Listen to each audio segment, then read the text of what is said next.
რუსეთმა გაზაფხული გრანდიოზული გეგმებით დაიწყო. მასიური შეტევა, დონბასის დაცემა.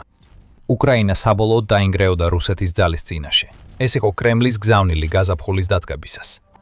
მაგრამ როგორც ხშირად ხდება პუტინის გარემოცვის განცხადებებში, ეს გზავნილიც ასე ვთქვათ, ცოტა არ იყოს მცდარი აღმოჩნდა. რუსეთის გაზაფხულის შეტევა წარუმატებელი აღმოჩნდა და გასულ წელს პუტინისთვის საშიში რაღაცის აღმავლობა ვიხილეთ. უკრაინამ რუსეთის 100,000 ჯარისკაცს დამანგრეველი ზიანი მიატენა. მოქმედებს ბრწყინვალე ახალი ტაქტიკა, რომელმაც პუტინის არმიას სიკვდილის პირას მიიყვანა. მაშინაც კი რუსებს შეუძლიათ დაინახონ დასასრულის მოახლოება, მაგრამ პუტინი იმდენად ღმად აქვს თავი ქვიშაში ჩარგული, რომ ვერც კი ხვდება რა შეუბნება მას ბრძოლის ველი. რუსეთი მარცხს განიცდის. მთელი ინიციატივა უკრაინის მხარესაა. და თუ ვინმეს ეჭვი-ეპარება ამ აშკარა ფაქტში, საკმარისია გადავხედოთ რეალურ მონაცემებს, რომლებიც რუსეთის გაზაფხულის კამპანიიდან გამოვლინდა. მასშტაბური შეტევა, რომელიც უნდა გამხდარიყო საფუძველი დონბასის დაცემისთვის შემოდგომაზე, რუსეთისთვის სასტიკი შეხსენება აღმოჩნდა, რომ უკრაინა მხოლოდ ძლიერდება. და ეს მონაცემები მოდის უკრაინის უპილოტო სისტემების ძალების ქარიზმატული და კბადაღებული ლიდერისგან, რობერტ ბროუდისგან. დღეს 2026 წლის 4 ივნისს SBS ჯგუფის შექმნიდან 359 დღის შემდეგ 2025 წლის 11 ივნისს. ჩიტებმა გადალახეს ნტრის ბიომასის 100,000 ლეშის ნიშნული, დადასტურებული დაუბრუნებელი და სანიტარული დანაკარგებით, დაიგრუგინა ბროუდიმ ტელეგრამის პოსტში. რუსულმა ჭიებმა, როგორც ბროუდი მათ უწოდებს, გადაიტანეს გაზაფხული, რომელიც წლების განმავლობაში დარჩება მეხსიერებაში. და იმ ჯარისკაცების რაოდენობა, რომლებიც უკრაინამ მხოლოდ 1 წელიწადში გაანადგურა, განსაკუთრებით დამამცირებელია თუ გავითვალისწინებთ იმ ძალის ზომას, რომელიც პუტინს ეგონა, რომ დასჭირდებოდა მთელი უკრაინის დასაპყრობად. უკვე 2022 წლის თებერვალში, როდესაც რუსეთმა სრულმასშტაბიანი შეჭრა დაიწყო, პუტინმა ამ საქმეს 180,000 ჯარისკაცი მიუჩინა. ამ ჯარისკაცებმა 4 მიმართულებით შეუტიეს: კიევი, დონბასი, ტავრის სამხრეთი რეგიონი და სივერსკ-სლობუჟანჩნიის რეგიონი. იდეა მარტივი იყო: გაეშვათ ცეცხლის ქარეშხალი, რომელიც უკრაინის სამდრეში ჩამოშლას გამოიწვევდა. მაგრამ უკრაინა გადარჩა და ახლა უკრაინამ იმდენი რუსი ჯარისკაცი გაანადგურა, რომ ეს რაოდენობა პუტინის თავდაპირველი ძალის ნახევარზე მეტს შეადგენს, რომელსაც ის საკმარისად თვლიდა თავისი მტრის დასამარცხებლად. ეს სირცხვილია. ნათელი ბრალდებაა პუტინის სრული მარცხისა, რომ ვერ გაამართლა იმ დიდი სამხედრო ტაქტიკოსის იმიჯი, რომელიც თავისთვის ჰქონდა შექმნილი. მაგრამ ამ ყველაფერზე მეტად, ის რაც უკრაინამ 2026 წლის გაზაფხულზე შეძლო, ქვეყნის ტაქტიკური გენიალურობის დამსახურება, რადგან მან აიღო იარაღი, რომელმაც უკრაინის ომი განსაზღვრა და აქცია ნამდვილ გარდამტეხ ფაქტორად, რომელსაც პუტინი ვერასდროს წარმოიდგენდა. უკრაინაში სიტუაცია იწყებს ცვლილებას. მაგრამ სანამ მიზეზებზე გადავიდოდეთ, კიდევ რამდენიმე რიცხვსაც ხომ არ გადავხედოთ. უკრაინის მდგომარეობის შემოbrunება პირდაპირ უკავშირდება უპილოტო სისტემების ძალების, ანუ USF-ის შექმნას უკრაინის არმიაში 2025 წლის 11 ივნისს. უკრაინა, რა თქმა უნდა, ამ ძალის შექმნამდე ბევრად ადრე აქტიურად იყენებდა დრონებს, მაგრამ USF-ის გამოჩენამ სისტემატიზაცია, კონტროლი და თანამშრომლობა მოიტანა. დრონების სტრატეგიის ფორმალიზებამ, რომელმაც 2025 წლის მეორე ნახევარში რუსეთში ქაოსი გამოიწვია და 2026 წლის შუა პერიოდს რომ ვუახლოვდებით, უკრაინის ომში ნამდვილი გარდამტეხი ფაქტორი გახდა. 100,000-ზე მეტი რუსი ჯარისკაცი, რომლებიც ამ დრონების შედეგად ახლა მკვდრებიან დაჯრილები არიან, მხოლოდ დასაწყისია. USF-ის შექმნის შემდეგ სულ რაღაც 1 წელზე ოდნავ ნაკლებ დროში, მათ 1,65 მილიონი საბრძოლო მისიის ფარგლებში რუსეთის სამიზნეებზე 350,000 დადასტურებული დარტყმა განახორციელეს. ეს დრეში 5,000 გამოფრენაა და აქედან მოყოლებული ეს რიცხვები რუსეთისთვის მხოლოდ უარესდება. ბოლო 12 თვის განმავლობაში USF-მა გაანადგურა 252 რუსული საჰაერო თავდაცვის მანქანა, პუტინის 817 ტანკი და 1369 ჯავშან მანქანა, მათ შორის ჯავშან ტრანსპორტიორები და ქვეითთა საბრძოლო მანქანები. კიდევ ბევრია. უკრაინის დრონების ზეწოლის ქვეშ რუსეთმა დაკარგა 4,890 საარტილერიო სისტემა, აცხადებს ბროდი. ეს დამანგრეველია რუსეთისთვის ფრონტზე. არტილერია უნდა უზრუნველყოფდეს ცეცხლის მხარდაჭერას, რაც ქვეითებს წინსვლაში ეხმარება.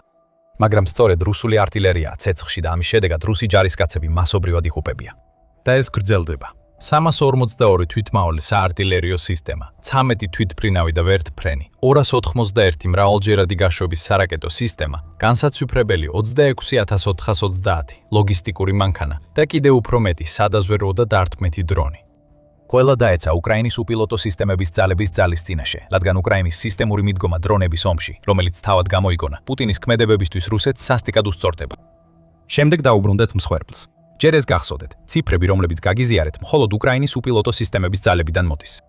რუსეთს 100,000-ით მეტი მსხვერპლი აქვს ბოლო წლის განმავლობაში, თუ უკრაინის ყველა თავდაცვასა და დანაყოფს გავითვალისწინებთ. მეორე, ზუსტი რაოდენობა რუსი ჯარისკაცებისა, რომლებიც უკრაინის უპილოტო სისტემების ძალებმა გაანადგურა, დანაყოფის 2025 წლის 11 ივნისის ჩამოყალიბებიდან მოყოლებული არის 10082. მათგან 53467 დაიღუპა, ხოლო 46605 დაიჭრა. რუსეთის დაღუპულთა და დაჭრილთა თანაფარდობა სრულიად არანორმალურია. TPU-ის ინსტიტუტმა ეს გამოკვეთა კვლევაში, რომელიც შეისწავლიდა რამდენიმე მე-20 საუკუნის ომს, სადაც აშერეშოს სამხედროები მონაწილეობდნენ.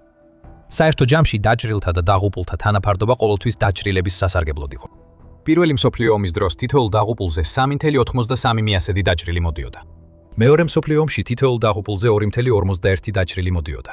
კორეის ომში ეს მაჩვენებელი იყო 2.8, ვიეტნამის ომში 3.14, ხოლო ავღანეთის ომში 9.99. ყველა ეს მონაცემი თითოეულ დაღუპულზე დაჭრილების რაოდენობას ასახავს.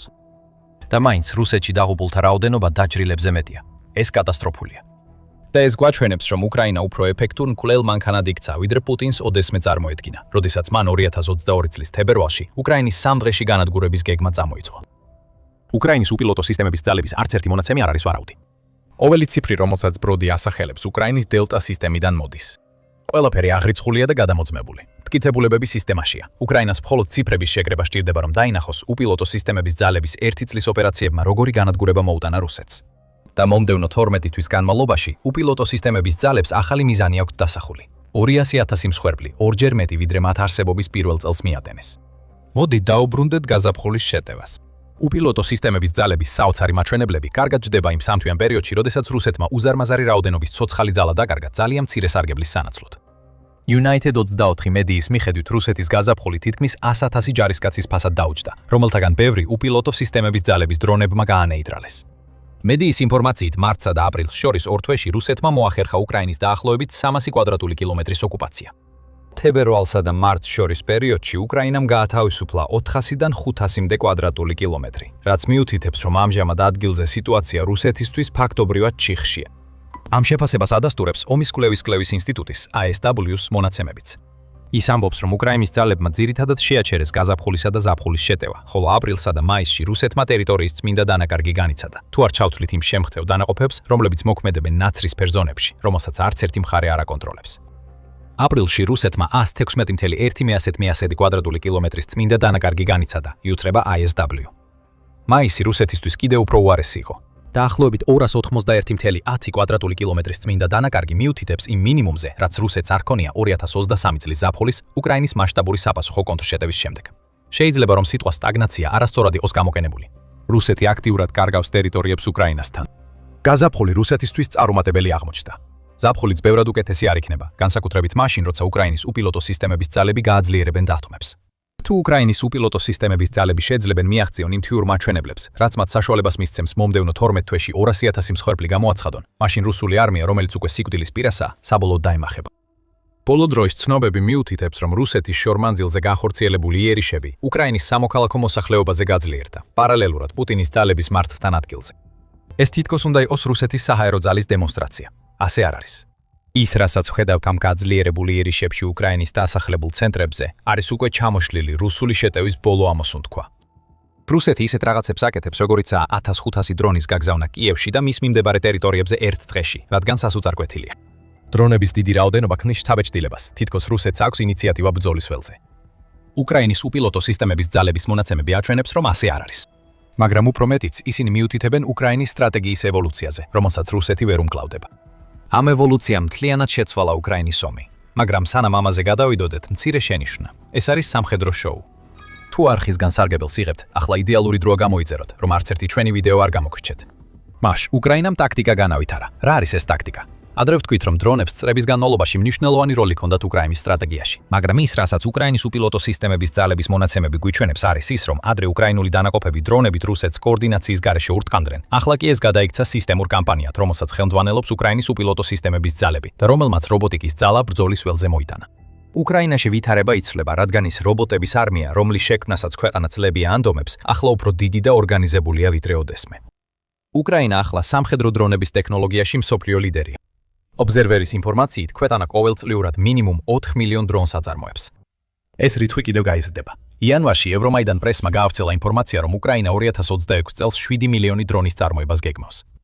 ამჟამად შეფასებით დრონები ბრძოლის ველზე ორივე მხარეს დანაკარგების 80% ისმახთ. თუმცა სწორედ ის იწვევს, თუმცა სწორედ უკრაინა ლიდერობს ომის ამ კრიტიკულ სფეროში. როგორ? სასიკვდილო ზონების გაფართოებით. კიდევ ერთხელ, უკრაინის სასიკვდილო ზონები 2026 წლის ომში ახალი დამატება არ არის. ისინი დიდი ხანია არსებობს, თუმცა მას შემდეგ რაც უპილოტო სისტემების ძალები შეიქმნა, არაერთი ტრანსფორმაცია განიცადა. სასიკვდილო ზონების ადრეული ვერსიები ფრონტის ხაზიდან დაახლოებით 10-დან 20 კილომეტრამდე ვრცელდებოდა და გადიოდა მის უკან არსებულ ნაცრისფერ ზონებშიც. იდეა მარტივი იყო. ფრონტზე გადაადგილება რუსეთის ჯარისკაცებისთვის სასიკვდილო გაეხადათ. სასიკვდილო ზონების მეშვეობით უკრაინა ათასობით პუტინის ჯარისკაცს და ასობით ერთეულ ტექნიკას ანადგურებს მანამდე, სანამ ისინი ფრონტის ხაზის გამაგრებულ პოზიციებს საფრთხეს შეუქმნიან. ეს უკვე ბრწყინვალე სტრატეგია იყო, ეხლა კი კიდევ უფრო გაძლიერდა. რუსეთის მთავარი პრობლემა ისაა, რომ სასიკვდილო ზონები ახლა უფრო დიდია ვიდრე ოდესმე. საშუალო რადიუსის ახალი თაობის დრონებმა ის ზონები, რომლებიც ადრე მხოლოდ 10-20 კილომეტრზე ვრცელდებოდა, ახლა რუსეთის უკანა ხაზის უზარმაზარ ნაწილებს მოიცვა. და ამას ყველგან ხედავთ. ლუგანსკში ცას უკრაინის დრონები აკონტროლებენ, უკრაინის მესამე არმიის კორპუსის მიხედვით. ეს დრონები შეძლებენ გადაფრენენ იმ ტერიტორიებზე, რომლებიც რუსეთის მიერ აოკუპირებული, რადგან პუტინის ძალებს უკრაინის გაფართოებულ დრონულ მოქმედებაზე პასუხი არ აქვთ. მსგავს რამეს ხედავთ დონეცკშიც, სადაც უკრაინის დრონებმა დონეცკის აეროპორტზე საცეცხლე კონტროლი დაამყარეს, რომელსაც რუსეთი იყენებს როგორც ლოგისტიკურ კვანძს და დრონების გაშვების და შენახვის ადგილს ოკუპირებულ ტერიტორიებზე ოპერაციების მხარდასაჭერად. უკრაინამ ასევე გამოიყენა თავისი დრონები, რათა საჰაერო კონტროლი დაემყარებინა RR-280 მაგისტრალის დიდ მონაკვეთებზე, რომელიც რუსეთს ყირიმთან აკავშირებს. სასიკვდილო ზონები ახლა დაახლოებით 100 კილომეტრზეა გადაჭიმული. ეს არის ევოლუცია, რომელმაც შესაძლებელი გახადა ის რაოდენობები, რომელთაც უპილოტო სისტემების ძალები აცხადებს. მაგრამ ის რაც შემდეგ მოხდება, ნამდვილად მოულოდნელი იქნება რუსეთისთვის. მიზეზი, რის გამოც უპილოტო სისტემების ძალები ამტკიცებს, რომ თავისი არსებობის მეორე წელს ორჯერ გაზრდის მაჩვენებლებს, მხოლოდ უკრაინის განვითარებადი განადგურების ზონის სტრატეგია არ არის. აქ მეტი რამ არის. მონაცემები ისეთივე დიდ როლს თამაშობს უკრაინის წარმატებაში, როგორც დრონები, რადგან უკრაინის ძალები რუსეთს უსწრებენ ბრძოლის ველზე შეგროვებული დაზვერვის დონისა და ხარისხის მხრივ. ეს გამოავლინა Wall Street Journal-ის 4 ივნისის ანგარიშმა, სადაც ნათქვამია, რომ არსებობს საიდუმლო იარაღი იმ დრონების კატასტროფის უკან, რომელიც უკრაინამ რუსეთს მოუძღვა. უკრაინის დართმეს ჯაჭვი მნიშვნელოვნად დაჩქარდა იმის გამო, რომ ახლა უკრაინას აქვს ცდომა რეალურ დროში სატელიტურ გამოსახულებებზე, რომლებიც პირდაპირ ჯარისკაცების ტელეფონებზე იგზავნება. ეს გამოსახულებები ათასობით სადაზვერვო დრონთან ერთად, რომლებიც რეალურ დროში გადასცემენ რუსული პოზიციების კადრებს დელტას სისტემაში, უკრაინას აძლევს საშუალებას ამოიცნოს და დაარტყას სამიზნეებს უფრო სწრაფად, ვიდრე ომის ნებისმიერ სხვა ეტაპზე აქამდე. უკრაინის დრონების ევოლუციის ამ ასპექტმა გამოიწვია გეოსივრცული დაზვერვის მიწოდების დროის 90%-ით შემცირება უკრაინის ჯარისკაცებისთვის, რაც პრაქტიკულად ორჯერ აჩქარებს იმ სიჩქარეს, რომლითაც უკრაინა დრონებით მოქმედებაში გადადის. უკრაინის სამხედროების მიერ ამ პროგრამის დანერგვა წარმოადგენს პირველ ცნობილ შემთხვევას, როდესაც არაკლასიფიცირებული კომერციული სატელიტური გამოსახულებები პირდაპირ მიეწოდება ჯარისკაცს, რათა რეალურ დროში მიიღოს საბრძოლო გადაწყვეტილებები. კომპანიის სამხედრო ანალიტიკოსების მიხედვით, ჟურნალი ასე აღწერს უკრაინის ახალ მიდგომას დაზვერვის შეგროვებაში. კომერციული სატელიტები, რომლებსაც უკრაინა იტენებს, წარსულში გამოიყენებოდა Google რუკების განახლებისთვის და სხვა უწყინარი ოპერაციებისთვის, მაგალითად უკანონო თევჯერის იდენტიფიცირებისთვის. ეხლა უკრაინა მათ იყენებს რუსული ობიექტების საპოვნელად და როდესაც ამ ობიექტებს პოულობს, უპილოტო სისტემების ძალები და სხვა დრონების დანაყოფები მოქმედებაში ერთვებიან. ეს ბრძოლის ველზე უბრალოდ ცვლილება არ არის. ეს დრონების ომის წესების სრულად გადაწერაა. გიჟურად ჟღერს იმის თქმა, რომ უკრაინის ომმა უკვე შექმნა რობოტული ომის ახალი სტილი, რომელიც აქამდე არ გვინახავს. თუმცა ეს უკრაინისთვისაც დამახასიათებელია. ქვეყნის სამხედრო მოაზროვნეები მიღწევლით არასდროს კმაყოფილდებიან. უკრაინა მუდმივად ადაპტირდება და იყენებს ყველა ახალ მიღწევას, რათა ზიანი მიატენოს რუსეთს. აი სწორედ ამას ხედავთ გაფართოებულ სასიკვდილო ზონებსა და კომერციული სატელიტური მონაცემთა არხების გამოყენებაში, რომლებიც ჯარისკაცებს დაზვერვით ინფორმაციას აწვდიან. უკრაინა რუსეთს ორი ნაბიჯით უსწრებს და ის მაჩვენებლები, რასაც ახლა უპილოტო სისტემების ძალები და მთლიანად უკრაინის არმია აჩვენებენ, ამტკიცებს, რომ ქვეყნის მიდგომა მუშაობს. რას ნიშნავს ეს პუტინისთვის? რუსეთის ლიდერი უკრაინის ომზე კონტროლს კრიტიკულ მომენტში კარგავს. ეს მხოლოდ 10,000-ობით ჯარისკაცის დაღუპვა და ოკუპირებულ ზურგში ტექნიკის განადგურება არ არის. უკვე თვითონ რუსეთში უკრაინის დრონები იმდენად ღრმად დაფრინავენ, რომ უპრობლემოდ შეძლეს სანქტ-პეტერბურგის დაბომბვა, რუსული დაოსის ეკონომიკური ღონისძიების წინადრეს, რომელსაც პუტინი რუსეთის ეკონომიკის ძლიერების საჩვენებლად იყენებს. ამ მარცხამდე რუსეთის თავდაცვაში პუტინი იძულებული გახდა შეენცირებინა მოსკოვის ყოველწლიური გამარჯვების დღის აღლუმი, ისე რომ მასში რუსეთის სამხედრო ტექნიკა საერთოდ აღარ მონაწილეობდა. ეს მოხდა მარტივი მიზეზის გამო. რუსეთს ეშინოდა, რომ უკრაინის დრონები აღლუმის დროს სამხედრო ტექნიკას დაარტყამდნენ. უკრაინის დრონები უფრო ღრმად და ძლიერად უთხამენ ვიდრე ოდესმე და ფრონტის ხაზისა და სასიკვდილო ზონებში მიმდინარე კამპანიების ინტენსივობა არ ცირდება. ეს ისევ ევოლუცია. უკრაინა აგრძელებს უფრო ძლიერი და თანამედროვე დრონების შექმნას და მათი გამოყენების ორგანიზებულობა, ახლა უფრო მაღალია ვიდრე ოდესმე. აი რას ნიშნავს რუსეთისთვის ის, რომ ერთ წელიწადში უპილოტო სისტემების ძალებმა რუსეთის მხარეს 100,000-ზე მეტი დანაკარგი გამოიწვიეს და 10,000-ობით ერთეული ტექნიკა გაანადგურეს. ეს არ არის კულმინაცია. ეს არის საწყისი ეტაპი, იმაზე ბევრად უარესისთვის, რაც მომავალში მოხდება. რუსეთის არმია სიკვდილის პირასაა, ხოლო უკრაინა ემზადება, რომ პუტინის 2026 წლის კამპანიას საბოლოო დარტყმები მიაგენოს. და ამას მარტო ჩვენ არ ვამბობთ. მთელ რუსეთში პუტინის გარემოცვა ეუბნება მას, რომ დროა ომი დასრულდეს. მათ იციან ის, რასაც პუტინი არ აღიარებს. ეხლა ყველაფერი დასრულებულია რუსეთისთვის. სადაც არ უნდა გაიხედო, ყველგან უკმაყოფილების წყარო იჩენს თავს. ეს ჩანს რუსეთის ელიტაშიც, როგორც Wall Street Journal-მა 3 ივნის გაავრცელა. რუსეთის მასშტაბით ქვეყნის ელიტაში მყოფი უფრო მებრძოლი განწყობის მქონე ადამიანები პუტინს ეუბნებიან, რომ დროა შეჩერდეს. მათ შორისაა ოლეგ სარიოვი, რომელსაც კრემლი ადრე ძალიან უყვარდა, რადგან ის უკრაინის ყოფილი დეპუტატია, რომელიც 2014 წლიდან მხარს უჭერს იმას, რასაც პუტინი უკრაინაში ცდილობს. ერთ დროს ზარიოს ამზადებდნენ იმისთვის, რომ ხელმძღვანელობდა მარიონეტულ მთავრობას, რომლის დამყარებაც პუტინს სურს უკრაინაში. ეხლა მოღალატემ თავის ბატონს უღალატა, რადგან ტელეგრამზე თავის მინდევრებს აფრთხილებს არ დაიჯერონ რუსეთის გარდაუვალი გამარჯვების ილუზია. სხვები, მაგალითად რუსეთის დრონების ომის ცენტრის ხელმძღვანელი ალექსეი ჩუდაევი ამტკიცებენ, რომ რუსეთი არა მხოლოდ ჩიხისკენ მიდის, არამედ სრული მარცხისკენ, უკრაინის მუდმივი განვითარებისა და ადაპტაციის გამო. ზედა ეშელონების შეხედულება აისახება რუს სამხედრო ბლოგერებშიც, რომლებიც ხშირად პუტინის ომის ყველაზე დიდი პროპაგანდისტები იყვნენ, მაგრამ ახლა ისინი თავადაც იწყებენ თავიანთი ლიდერის წინააღმდეგ წასვლას.